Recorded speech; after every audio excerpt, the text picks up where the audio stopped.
Welcome to McPlum, simple solutions served daily. You start by enabling Secure Folder right now.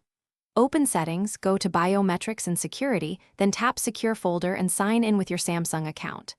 Once done, choose a lock method, PIN, password, pattern, or biometrics, and confirm it.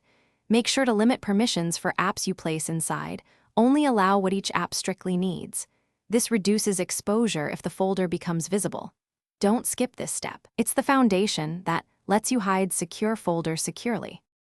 Now hide the folder itself. Open Secure Folder, tap the three dots, choose Settings, then turn off Show Secure Folder so its icon vanishes from the app screen and home. Once it disappears, remove any existing shortcuts manually to avoid accidental revelation.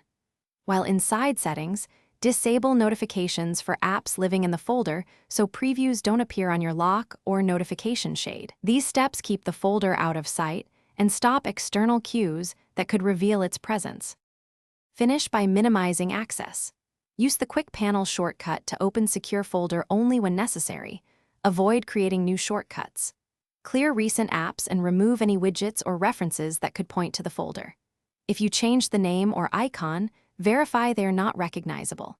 If something goes wrong, if you can't find or access the folder, re-enable the Show Secure Folder icon temporarily to troubleshoot settings, then hide it again after fixing the issue. This one troubleshooting tip gets you back in without exposing contents unnecessarily. Thanks for watching. Stay juicy and subscribe.